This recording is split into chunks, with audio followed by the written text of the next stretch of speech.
จรจาริกจะมาธุดงค์ที่จังหวัดแม่ฮ่องสอนตอนนี้มาพักรีแลกซ์ก่อนที่จะไปขึ้นดอยธรรมะทำอะไรก็ต้องแบบมุ่งมั่นแบบตั้งใจ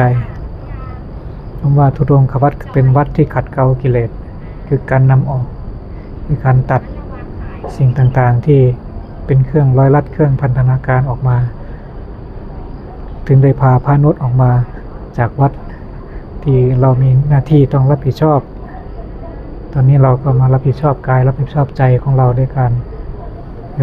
มาทำการศีลสิกขาสมาธิสิกขาปัญญาสิกขาศึกษาในศีลในสมาธิในปัญญาคือเพื่อขัดเกลากิเลสให้มันเบาบางให้มันจางลงไปจนหมดเหมือนกับเมฆหมอกที่มันบดบังเนี่ยมันเคยทำให้มองไม่เห็นทัศนวิสัยไม่ชัดเจนแต่ถ้าเป็นช่วงบ่ายแล้วพระอาทิตย์สว่างสวยแล้วมองไปทุกมุม360องศาก็จะชัดเจนสติปัญญาของเราก็เหมือนกันต้องผ่านการทดสอบทดลองฝึกฝนขัดเกลาบ่มเพาะ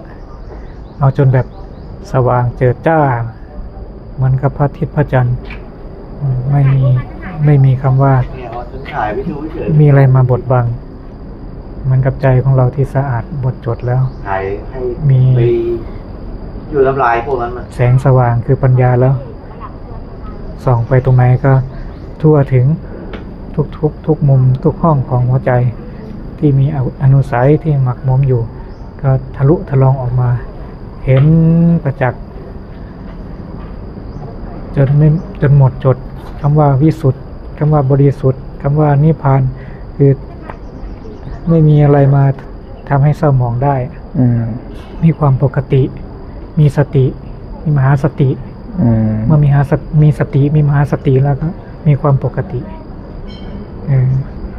มันก็ธรรมชาติที่เย็นสบายพระนิพพานแปลว่าสุขเย็นสงบเย็นเป็นบรมสุขนั้นเวลาจิตของเราเล่าร้อนก็ถือว่าเราลงไปนรก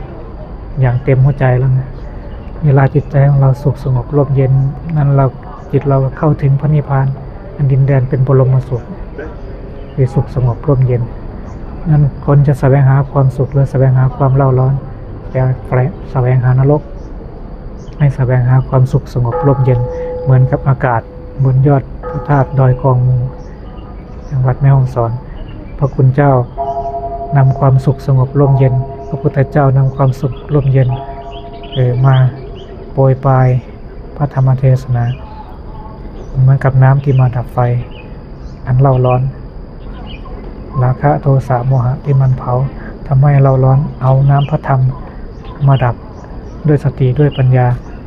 แล้วก็เกิดความสงบร่มเย็นถึงความปกติคือพระนิพพานสาธุ